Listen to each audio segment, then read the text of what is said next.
listeners who are blind, have low vision, or have another print disability, which makes reading, holding a book, or turning a page difficult or impossible. The content is copyrighted by the respective publishers. For more information, please visit us on the web at nfradioreading.org. Hello, this is Marge Lauber, and for the next hour I'll be reading from the current issues of the Dunkirk Observer on the Niagara Frontier Radio Reading Service. And the first issue we have is January 21st, and the storms turn cruel, and don't we know it, it is like freezing outside. Well, between 12:30 and 2 p.m. Tuesday, it was dangerous to be a motorist in northern Chautauqua County due to extreme weather conditions that included blowing snow and slippery roads. About 1:30 p.m. Tuesday, scanner reports alerted emergency crews to a pickup truck that was struck by a train at the railroad crossing on Middle Road in Dunkirk. The Dunkirk Fire Department, Dunkirk Police, and Chautauqua County Sheriffs were at the scene. The incident occurred during heavy winds with whiteout conditions as travel advisories were in place in Dunkirk and the surrounding communities. At the scene, the railroad gates at the crossing were seen not going all the way down after the incident occurred. There appeared to be slight debris in the crossing, but no vehicle was visible on the tracks from the crossing. So Dunkirk police declined to comment at the scene. And sadly, we have some obituaries of Lisa Baker, who was 56, passed away on January 19th. Robert Finch, Jim Finch, passed away on January 18th. David Harp, who was 90, passed away on January 18th. Virginia Seekings, who was 29 in Dunkirk, passed away on the 15th. Nancy Whiteford, who was 93 of Chautauqua Nursing and Rehab Center in Dunkirk, passed away on January 16th. Timothy Bannock, who was 66, passed away on January 1st. And Mary Catta, who was 75 in Dunkirk, passed away Tuesday, January 20th. And in other news, Jamestown Police Chief is retiring in February.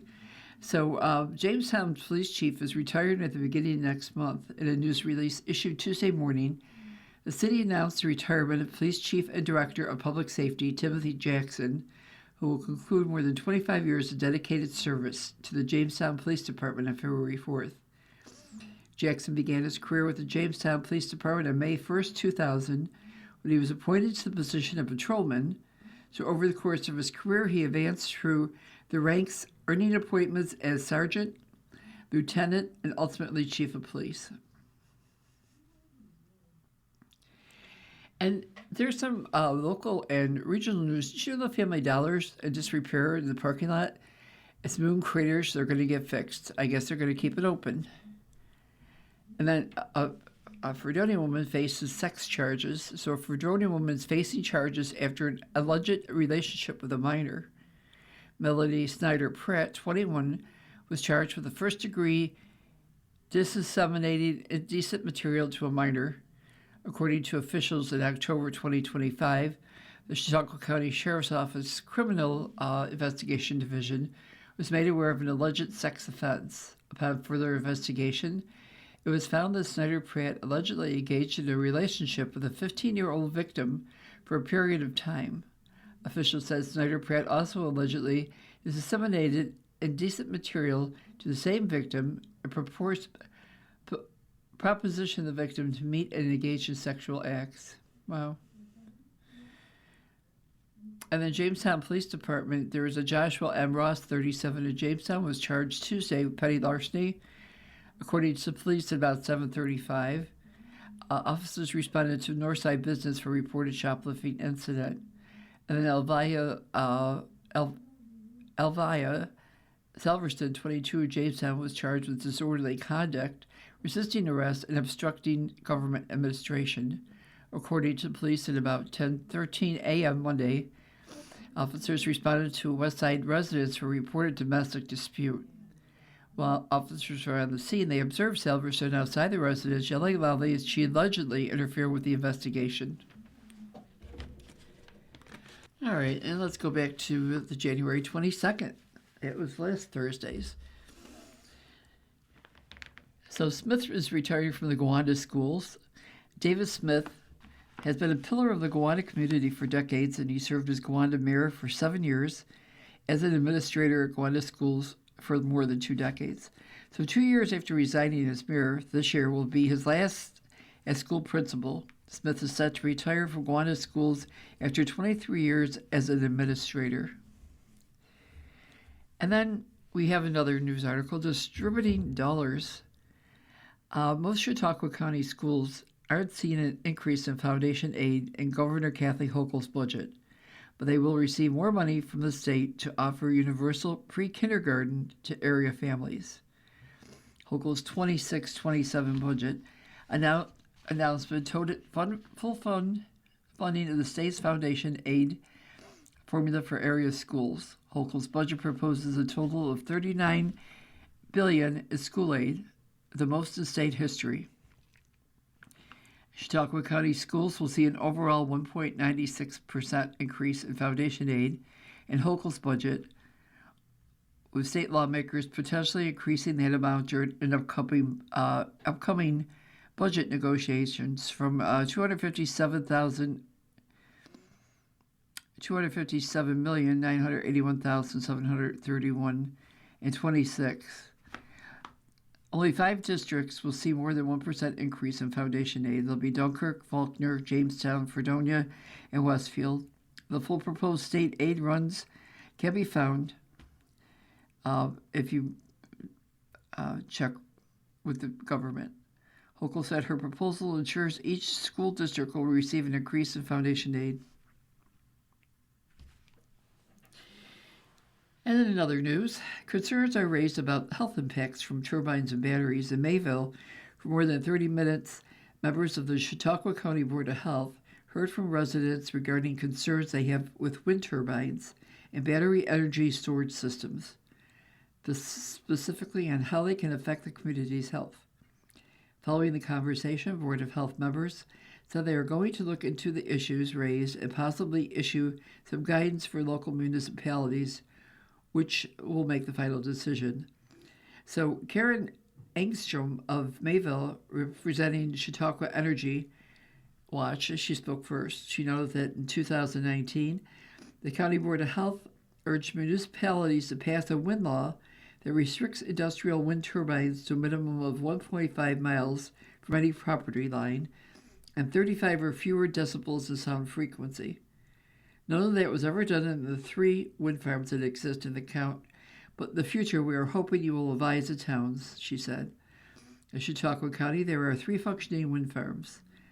Ball Hill, which stands in the towns of Hanover, and Villanova, Casadegua Wind, which sits in the towns of Charlotte and Cherry Creek, and Arkwright Summit, which is in the town of Arkwright.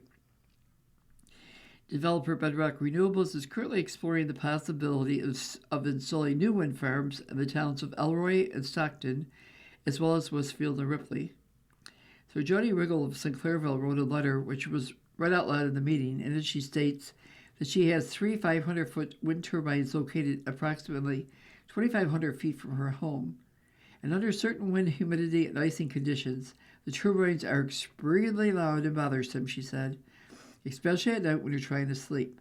The turbines also make constant irritating hums all summer long, heard whenever we're outside. Okay, then we have some other news. There's a motorist who passed away after striking a train at a crossing. A motorist has died after a vehicle struck a train at a middle road crossing in Dunkirk.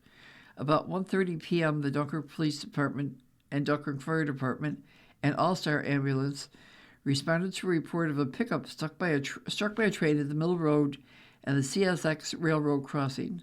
The operator of the vehicle was transported to Brooks Memorial Hospital, where the victim later succumbed to his injuries. The incident remains under investigation by the Dunkirk Police Department in coordination with the CSX railroad officials. The identity of the victims is being withheld pending notification of the next of kin. And unfortunately, there are some other deaths that we have today, people who have passed away in this issue. And Adolf Herzog Jr., who was 77 in Dunkirk, passed away on Tuesday the 20th. Dennis Thomas Sr. was born on February 24th, 1952. He passed away on January 20th. Mary Ann Tucker Caddis, who was 75 in Dunkirk, passed away on January 20th also. And here's an article, To Your Good Health. Dear Dr. Roach, I am an 88-year-old widow and widower. My wife died 6 years ago. I live alone, care for myself, drive, and consider myself healthy. I take 5 prescription meds and 7 over-the-counter meds, 3 of which were strongly recommended by my doctor. So I go to a 1-hour seniors exercise class twice a week and attend church and home Bible study every week. I have diabetes and had a triple bypass surgery 7 years ago. I'm writing because in 2024 I began having auditory and olfactory hallucinations. The auditory hallucinations are mostly been the sound of doors or cabinets closing. The olfactory ones range from perfume to freshly baked goods to smoke, peppermint, and an obnoxious chemical smell. My primary care physician referred me to a neurologist who ordered an MRI of my brain. It showed no tumors or evidence of stroke. The neurologist advised me to simply ignore the hallucinations if they continue. So my self-diagnosis is possibly Lewy body dementia, since I have some mild Parkinson's symptoms. Both the neurologist and the primary care physician have assured me that I do not have Parkinson's or Lewy body dementia. I don't think that ignoring my hallucinations is a good advice. What's your opinion? So the doctor said, as Dr. Kenneth Roach, the combination of auditory and olfactory hallucinations is suggestive of a neurological disorder, such as Parkinson's disease, and the closely related Lewy body dementia. You are right to be concerned. I'm also very impressed with your research skills and deductive powers. I'm honestly surprised that the neurologist did not bring up these possibilities, since phantom smelling odors that aren't really there is a well-recognized symptom of PD that could show up before abnormalities in the muscles. Approximately 10% of people with PD will have auditory hallucinations, hearing noises that aren't there. Getting an MRI was a good idea since tumors and strokes can sometimes cause these symptoms. And it's good news that you don't have one of these, but I remain puzzled as to why they seem adamant that you don't have PD when you have symptoms of PD along with these hallucinations. There's a treatment for hallucinations associated with PD called pimavanserin. A visit to a neurologist with special expertise in PD, which is a movement disorder of neurologists, will be helpful to see if you have PD or LBD and to consider treatment. It may be that your current symptoms are not causing you distress and that the risks of treatment may outweigh the benefits. But that's a decision that takes expertise and judgment. It's a decision that you should be part of, is why I recommended neurologists with special expertise. And also, Dr. Roach, my daughter has had asthma since childhood, and after using her inhaler, she swallowed the rinse water. She said she should do that so she could get all the medication. I have an inhaler to use as needed for sinus congestion in my lungs. My doctor in the video and the video that was included in your recent column both advised to spit it out. Is there harm in swallowing the rinse? And his answer is, for inhalers like Abitrol, the medicine you swallow will be absorbed and can cause a fast heart rate, but it provides almost no benefit to your lungs on top of what was inhaled, so I don't recommend swallowing it. And for steroid inhalers, the steroids won't be well absorbed, so there's no benefit to swallowing them either. However, they can predispose people to the development of fungal infections, which is thrush, in the mouth or esophagus, so I recommend against swallowing it. Yeah.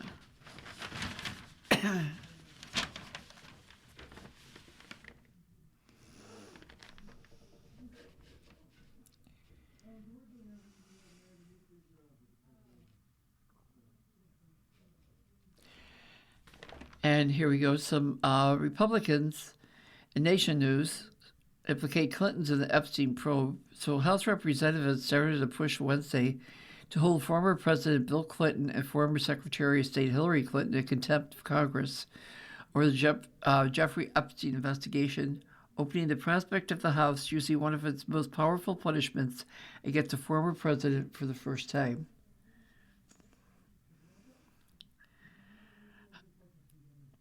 The contempt proceedings are an initial step towards a criminal prosecution by the Department of Justice that, if successful, could send the Clintons to prison in a dispute over compelling them to testify before the House Oversight Committee. Republican James Comer, the chairman, said at the start of the committee's hearing that Clintons have responded not with cooperation but defiance. Subpoenas are not mere suggestions. They carry the force of law and require compliance, said Comer. And then, another world news, Trump says NATO should allow the U.S. to take Greenland, but he won't use force. So in Davos, Switzerland again, President Donald Trump insisted Wednesday that he wants to get Greenland, including right, title, and ownership, but said he would not use force to do it while repeatedly deriding European allies and voting that NATO should not try to block the U.S. expansionism.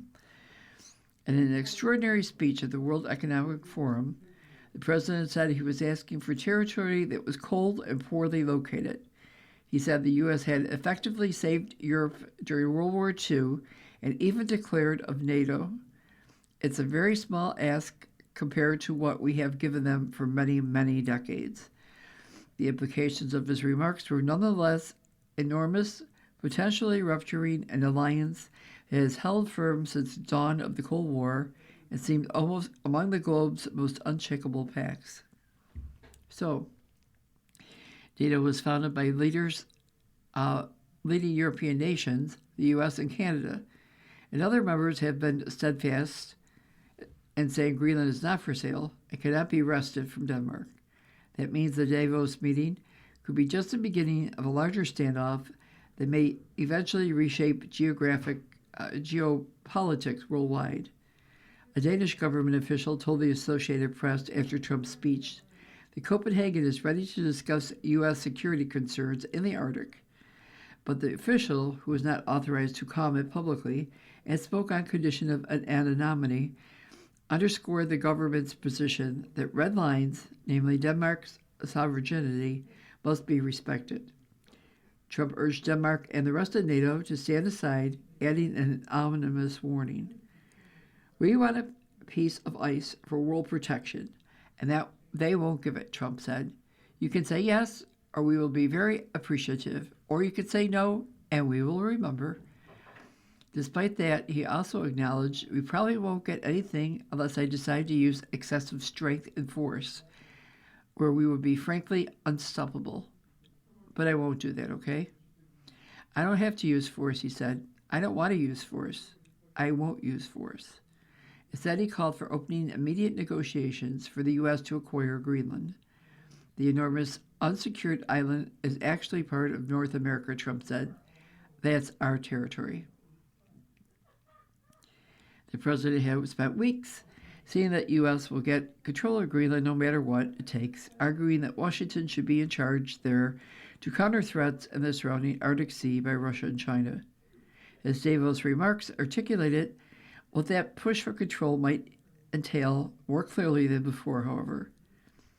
Danish Foreign Minister Lars Løkke Rasmussen said he was encouraged by Trump's comment about not using U.S. military force, but called other parts of the speech a way of thinking about territorial integrity that does not match the institutions we have. Greenland is part of NATO. Denmark is part of NATO, and we can exercise our sovereignty in Greenland, Løkke Rasmussen said. In his remarks, Trump also argued that the U.S. is booming and its economy is strong, in sharp contrast to Europe. I want to see Europe so good, but it's not heading in the right direction, Trump said, who also noted, we want strong allies, not seriously weakened ones. He said in European economics, you all follow us down and you follow us up. Trump turned the Davos gathering upside down even before he got there. Wow. And in other news, there was handprints on a cave wall in a largely unexplored area of Indonesia, and it may be the oldest rock art studied so far, dating back to at least 67,800 years ago. The tan-colored prints, analyzed by Indonesian and Australian researchers on the island of Sulawesi, were made by blowing pigment over hands placed against the cave walls, leaving an outline. Some of the fingertips were also tweaked to look more pointed.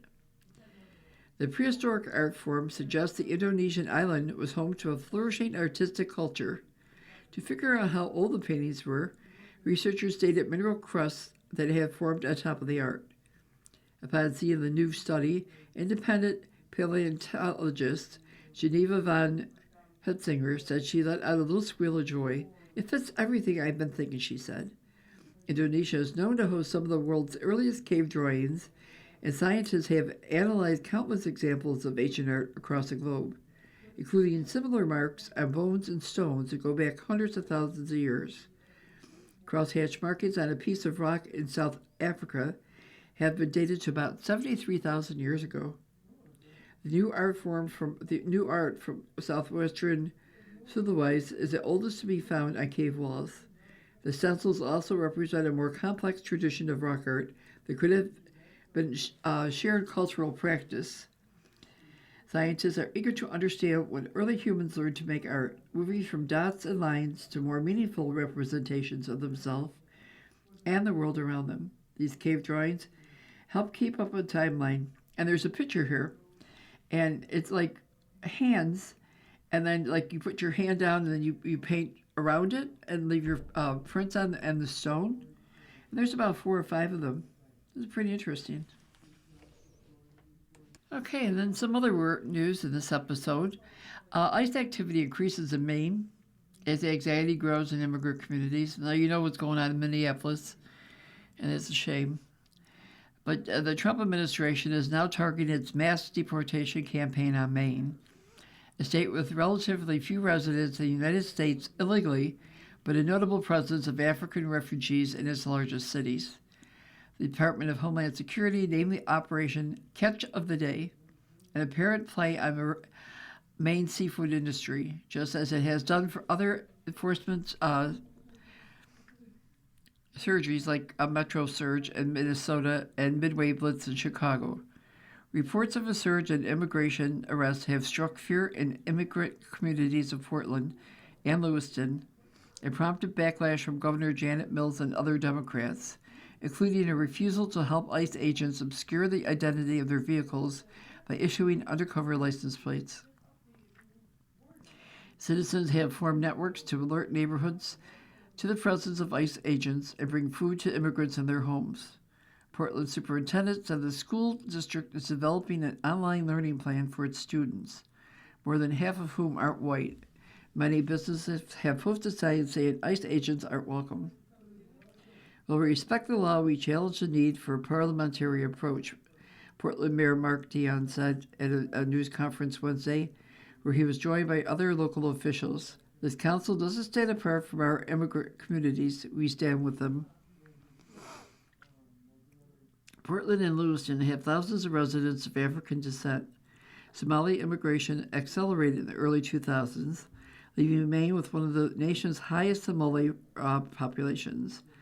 Now, the presence of immigration and customs enforcement agents is causing great anxiety in Portland, and City Council member Pius Ally, native of Guyana.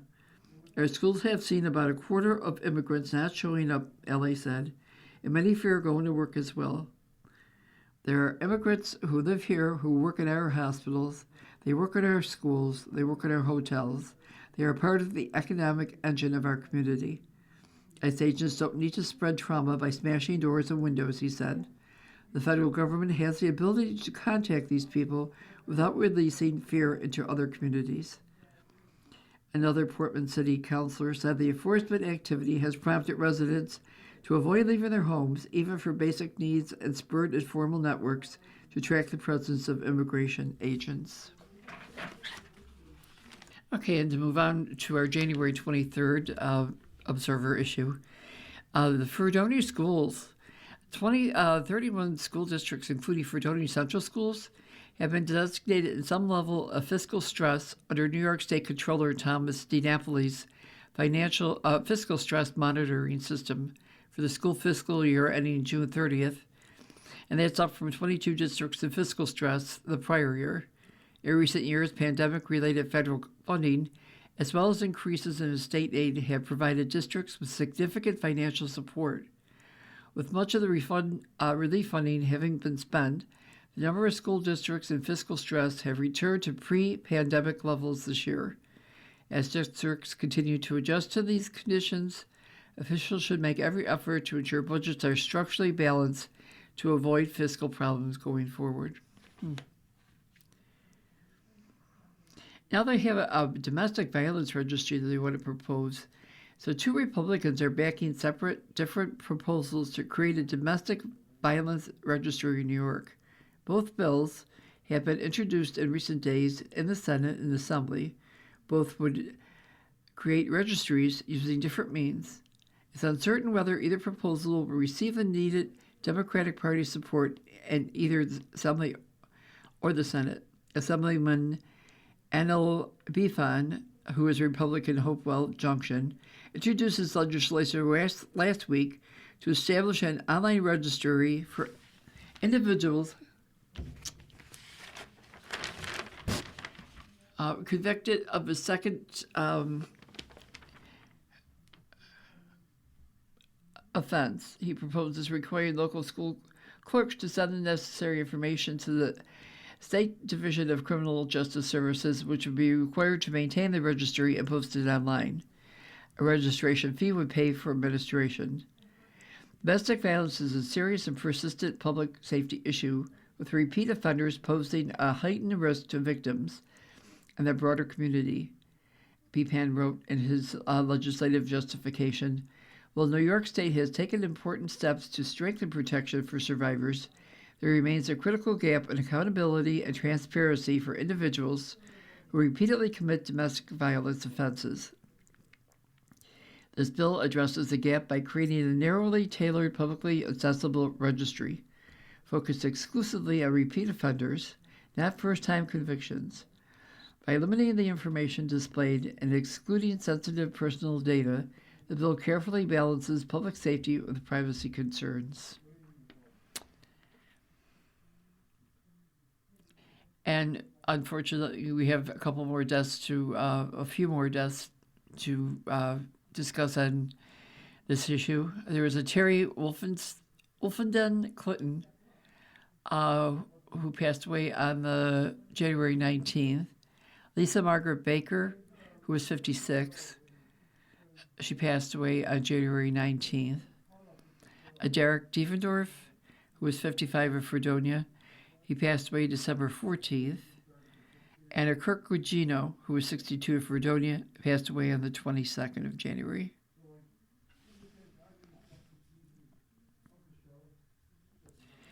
And here's some more to good health. Dr. Roach. This man says, I am an 80-year-old man in responsibly good health.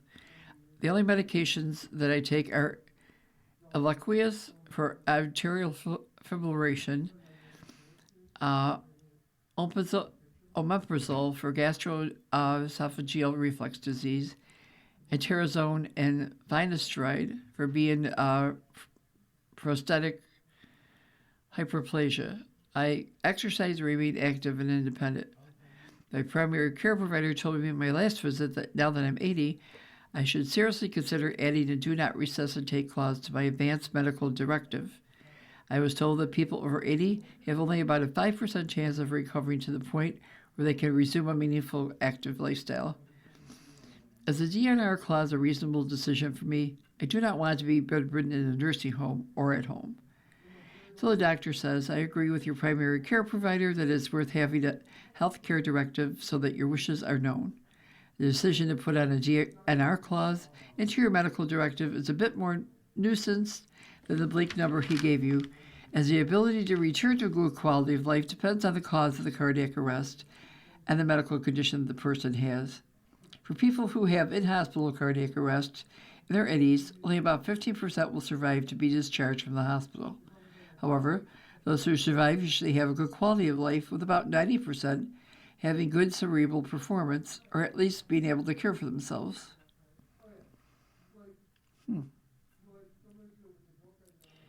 So, another article, NASA and Families of Fallen Astronaut marks the 40th anniversary of the Space Shuttle Challenger. Families of the astronauts lost in the Space Shuttle Challenger accident gathered back at the launch site Tuesday to mark that tragic day 40 years ago. All 7 on board were killed when Challenger broke apart following liftoff on January 28, 1986.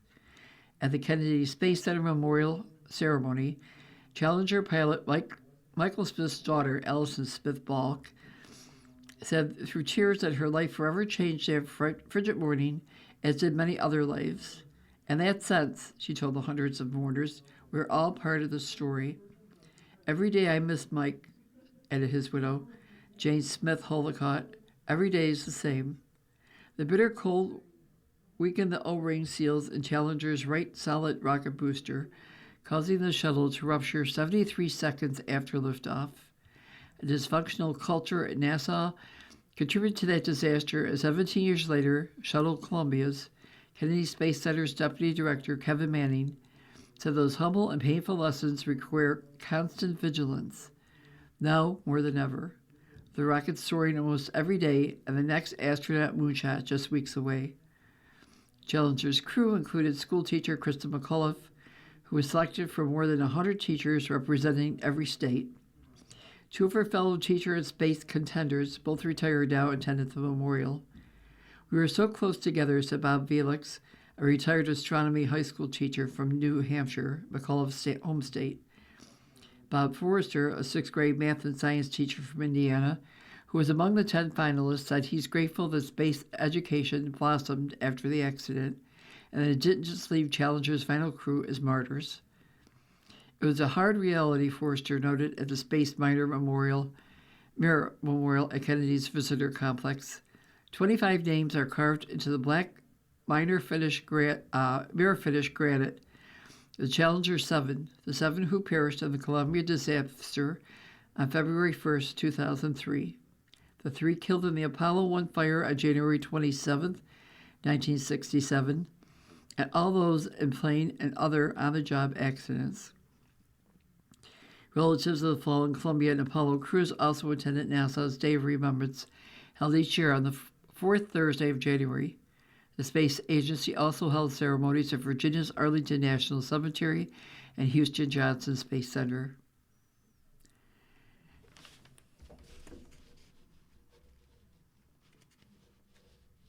We're listening to a reading of articles and features from the Dunkirk Observer on the Niagara Frontier radio reading service. So we're going on to January 24th and 25th, which is a Saturday and Sunday edition. And Woods is indicted in corruption.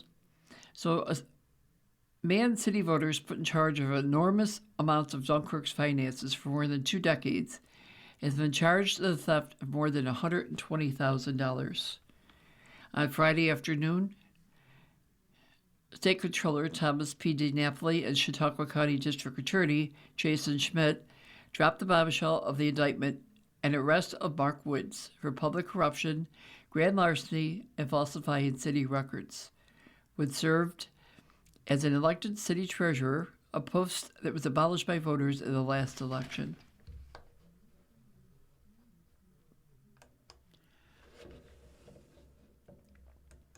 As Dunkirk's severe financial troubles escalated, Mr. Woods allegedly betrayed his community and public duty by allegedly scheming to steal over $120,000 in public money.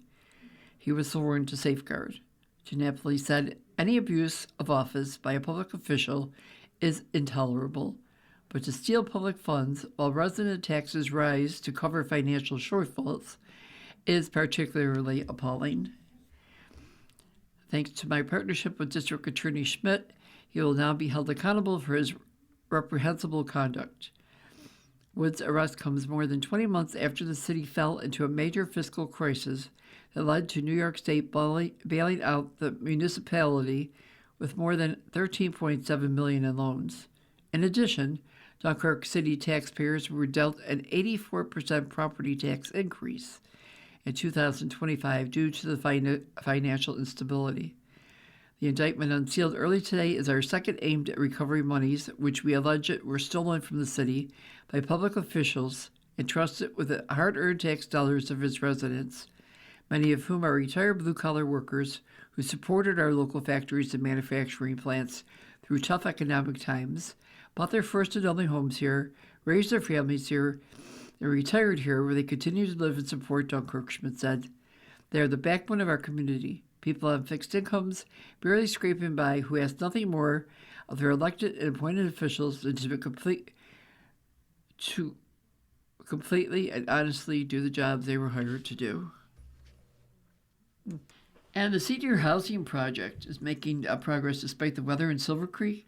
The old Main Street school building in Silver Creek stood for decades as members of the community waited for it to finally be torn down.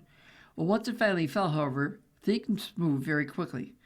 The building was demolished in June with plans to build a senior housing facility in its place. So those plans are moving forward, even through the winter weather. Southern Tier Environments for Living, STEL, is the process of building a new 54-unit apartment senior living community for residents ages 62 years and older at the site of the former school. So the new building will be comprised of 51 single-bedroom units and 3 two-bedroom units. We're excited about it. We're finally moving along, said Thomas Whitney, executive director of STEL. We're cooking with gas now, and things are going well. The project meets the state's senior housing state goal, allowing low-income seniors to live independently within the community. It also meets the goals of community renewal and revitalization, as well as workforce opportunity state housing. The project has released a conditional award from the State Department of Health. And in Fewsburg, firefighters and EMTs air concerns. So a host of firefighters and EMTs from the town of Carroll have alleged inappropriate behavior from members on the Carroll Fire Commission Board. Several firefighters, EMTs, aired their concerns. During the board's January meeting, multiple individuals presented issues to the town officials, with some even mentioning having consulted legal counsel on the matter. Some said they were considering leaving the department. At the town board meeting on January 14th, Christopher Lynn, fire department trustee, was the first to take the microphone and state the concerns to the town board. Lynn said there have been numerous problems within the fire hall, which, in accordance with the bylaws, have been brought to the attention of the commissioners' board. Lynn stated that rather than handling the situation, the commissioners have forced the department to attempt to handle the issues. And there are 3 teachers of Fredonia who are set to retire. So after the Fredonia Board of Education regretfully accepted the retirement resignation of 3 teachers, President Steve Johnson said, "There's no other profession that touches so many lives." Johnson said the district's 3 outgoing teachers, Gregory Haas, Karen Scott Vona, and Susan Weber Wells, are a great example of why teaching is such a great profession. All 3 teachers have been at Fredonia for at least a quarter century, but now are set to retire at the end of the school year. So effective July 1st, Gregory Haas, a high school technology teacher, has been an employee of the district for 27 years. And Superintendent Brad Zilax highlighted Haas's efforts as the district transitioned from more traditional courses to an increased focus on technological advancements. Specifically, Haas took over a course teaching students how to operate drones. Hain also served as a bowling coach at Fredonia for many years. As Zilax characterized him as a positive contributor across the board. And again, in this issue, we also have some deaths to report. Albani Thoradal passed away January 19th. Martin Walder, who was 77, passed away on January 15th. Virginia Seekings passed away on January 15th. She was 29 years old. Linda DeVark, who was 81, of Bustay, passed away on the 20th. Maria LeBoy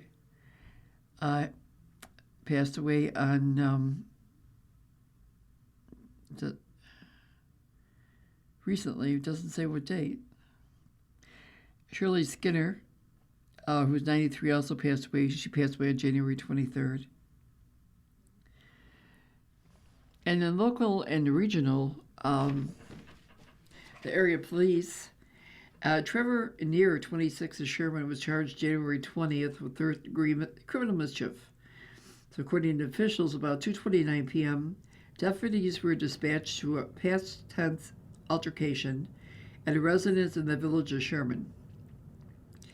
Upon further investigation, it was discovered that Neer allegedly did intentionally cause damage to a vehicle, which resulted in damages over $250. Neer was placed into custody and taken to Chautauqua County Jail. And then Bruce Miles, who was 37, was charged January 22nd with second-degree harassment. According to police, at about 12:04 a.m., officers responded to a Northside residence for a harassment complaint. On arrival, officers were made aware that Miles allegedly made threats to harm a victim at the residence and threw a lighter at the victim. He was placed into custody and taken to city jail. And for our last issue, which is Monday, January 26th, of the Observer, our county legislators are tout the Affordable Act. So county legislators Bob Baganowski of Dunkirk and Tom Nelson of Jamestown, both Democrats, are sponsoring a resolution for the legislators meeting on Wednesday to approve the affordability of living in Chautauqua County. The Affordability Act of 2026 has three cost savings for county residents and taxpayer, Bankowski announced. Nelson pointed out, first, our resolution will cut 2027 county property taxes by $2 million. Second, we make more senior citizen homeowners eligible for the partial real property tax exemption by raising the income eligibility from $30,000 to $38,000. Third, we put the legislature on record to seek a reduction of the 8% county sales tax to 7.75%, with more of the sales tax going to cities, towns, and villages. As of last year, the county had more than $36 million in reserves.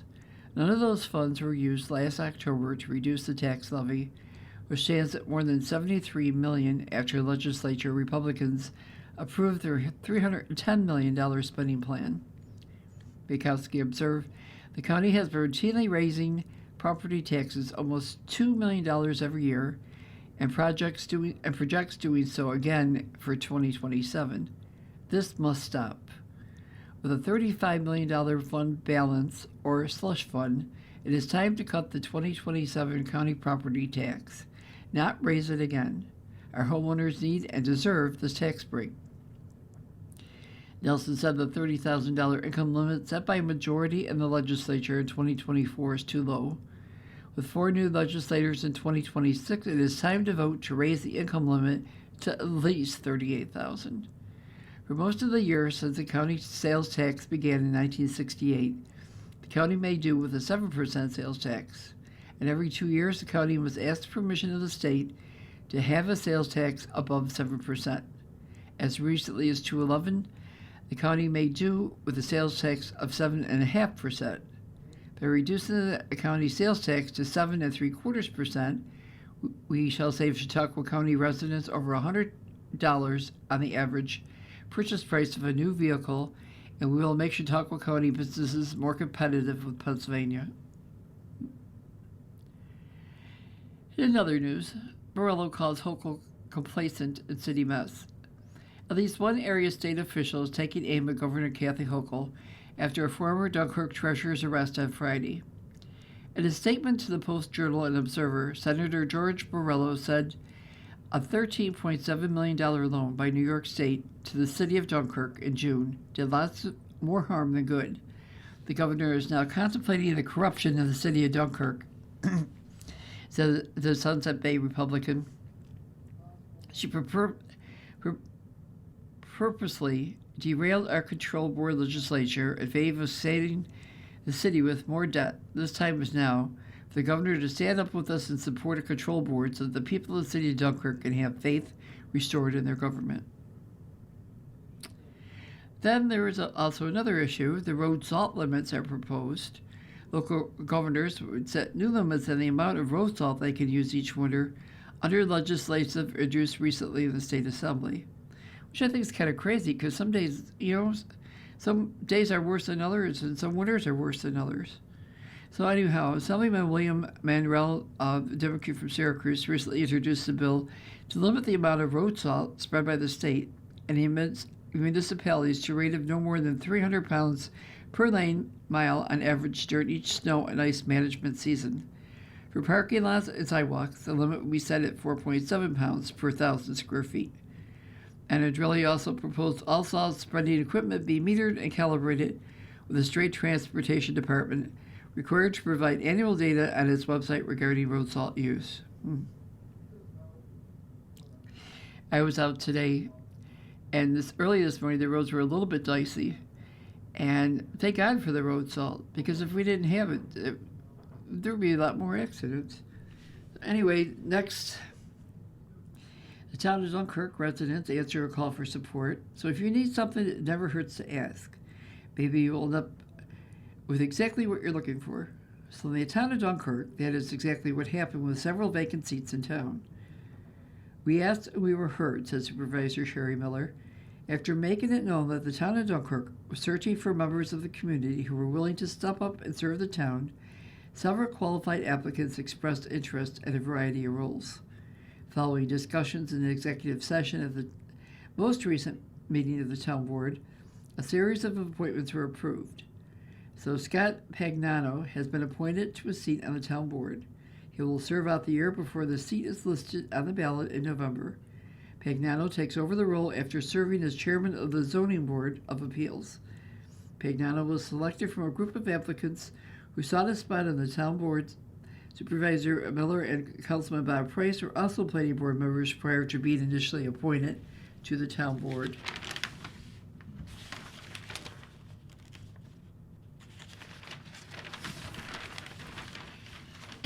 And again, as before, we have some obituaries. Marilyn June Turnbull from Dayton passed away. She was 62 years old, and that was on the 22nd. Jeannie Militello, who was 50, passed away on January 21st. Ronald Earl Hart, who was 81, passed away on January 20th. So here's some word to your good health. A 70-year-old woman who has suffered with vaginal dryness ever since I went through menopause, my doctor has prescribed a hormone cream, estradiol 0.01%, to help with the symptoms.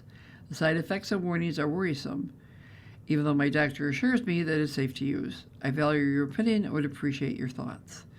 So Dr. Roach said the Food and Drug Administration requires box warnings, which are the highest level of concern, on systematic estrogen, such as pills. Until November 25, the same warnings existed on topical creams, such as creams and gels. In my opinion, the risks of estrogen cream, like the estradiol you have been prescribed, are low. I agree with removing the box warning, which can scare women from using these helpful or risk treatments for symptoms of low estrogen, including vaginal dryness or painful sex. As always, I do recommend that anyone who is prescribed estrogen and has a history of an estrogen-sensitive tumor, such as breast cancer, should discuss this treatment with their oncologist. And here's another interesting one. Dr. Roach, I've read that millions of people have parasites and aren't even aware of it. How do I cleanse safely? I'm hesitant to use animal medications like fenbendazole or evanescent. I drink clove tea daily, but I don't believe it's sufficient because it doesn't cross the blood-brain barrier. What are your thoughts, since this is one of your fields of study? And Dr. Roach said, it is probably true that millions of people in the United States alone have undiagnosed parasite infections. The most common of these are intestinal parasites such as blastocysts or Strongyloids. While it may be unpleasant to think about internal parasites, we generally don't recommend treatment in asymptomatic people, even if it's been diagnosed. Microorganisms are categorized into three groups: beneficial ones, like the healthy bacteria that are found in your intestines by the trillions; harmful, pathogenic ones that cause disease; and common cells, which neither help nor hurt. For most people, protozoans like blastocyclates are chemicals. There is no need to treat them. There are very few instances of which an asthmatic parasite need to be treated, and it is quite rare among people who are born in the U.S. Clove tea is a traditional herbal medicine to treat some parasites, but it is not particularly effective. I don't recommend it as a treatment. And the most common symptoms of intestinal parasites are diarrhea, abdominal pain, bloating, gas, anal itching, and weight loss.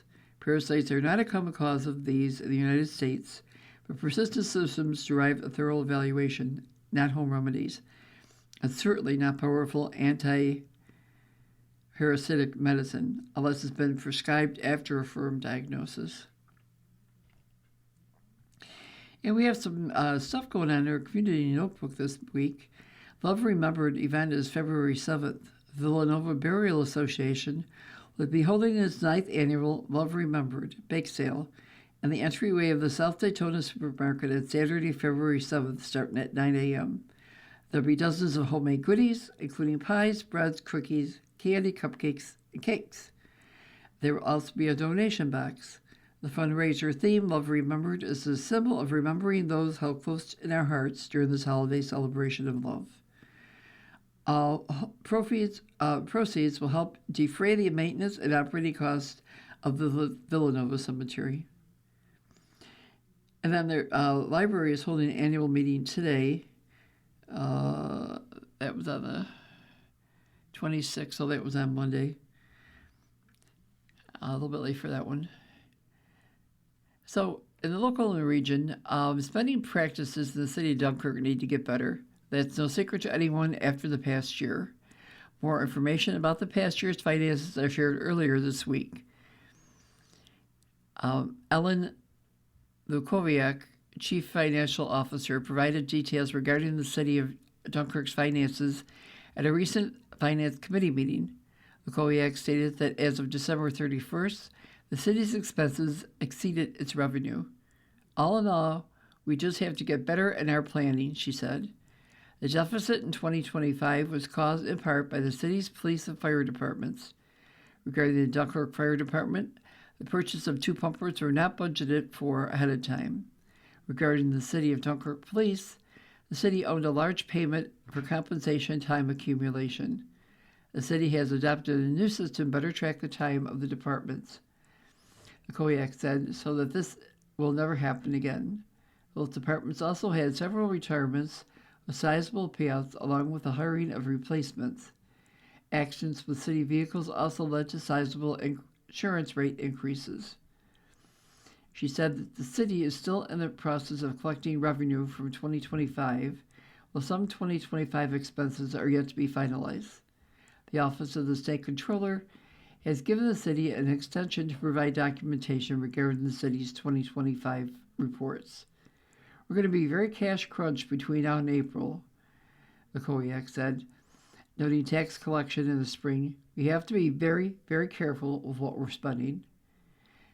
Mayor Kathy Wadowsiak explained it was not properly funded last year during budget season. I had originally funded it properly so that the buyouts were covered. I think there was some miscommunication between the Office of the State Controller and the Council that ended up in a shortage of about $250,000 to $325,000, with them not taking into consideration the insurance buyouts that employees were receiving. We're reading articles and features from the Dunkirk Observer on the Niagara Frontier Radio Reading Service. And in the local world news, in Jamestown, a man was charged in sex crimes with children. An 18-year-old Jamestown man is facing numerous charges for multiple sex crimes with children. So on Friday, the Bureau of Criminal Investigation, stationed at the State Police in Jamestown, charged Benjamin A. Christ, a felony predatory sexual assault against a child, felony first-degree rape, felony first-degree sex abuse, felony promoting a sexual performance by a child, felony possessing a sexual performance by a child and endangering the welfare of a child. So, the Bureau of Criminal Investigation in Jamestown, with the assistance from the Troop A Computer Crimes Unit, conducted an internet crimes against children investigation in the city. It determined Chris possessed child pornography and was disseminating child pornography. Chris was pictured with a child, resulting in the additional arrests. One of the victims, less than 11 years of age, was identified. Then a man pleads guilty to narcotics conspiracy. A Buffalo man with connections to Jamestown has pleaded guilty to narcotics conspiracy. U.S. Attorney Michael Giacomo announced that the Ernest Brown, also known as Wayne Perry, also known as Wayne Brown, 43, made the plea before U.S. District Judge John Sinatra Jr. It carries a mandatory minimum penalty of 10 years in prison and a maximum of life. Assistant U.S. Attorneys Joshua Volante and Louis Testini, who were handling the case, stated that during the conspiracy, Brown was the source of supply for Joseph Zazo. Zazo met Brown through co-defendant James Jackson, a middleman for narcotics transactions. And then Jamestown Police Daniel Garlarzer was charged with second-degree criminal contempt. About 8 p.m. Friday, officers responded to a Southside address a report of a past harassment incident. Officers entered the residence living room. Officers were aware of an active full stay-away order of protection requiring Galarza to remain away from the victim. Galarza was taken into custody with James out incident and transported to the Jamestown City Jail. Then there was Alice Triscutt, who was 21, charged with driving while intoxicated, and DWI blood alcohol content was over 8.8%. At around 1:21 Saturday, officials had responded to the area of Newland City, View Avenues on a motor vehicle accident. On arrival, officers made contact with the operator who had just struck a tree on the terrace. The operator identified Triscutt and found to be operating the motor vehicle while intoxicated. Don't they all? Trump.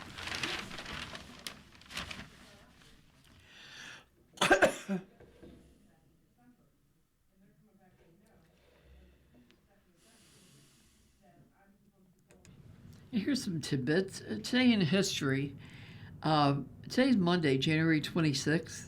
Well, today isn't, but it was. This issue is from there. The 26th day of 26, there were 339 days left of the year. So, on January 26, 2020, NBA legend Kobe Bryant and his 13-year-old daughter Gianna and 7 others were killed when their helicopter plunged into a steep hillside in a dense fog in Southern California. The former Lakers star was 41. Also on this date, in 1887, groundbreaking began for the construction of the Eiffel Tower. The tower will be completed just over 2 years later. In 1905, the Cullinan diamond at 3,106 carats was the largest diamond ever found, was discovered in South Africa.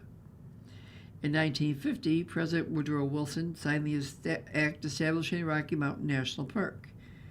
In 1950, the Constitution of India took effect, making the country's world's largest democratic republic.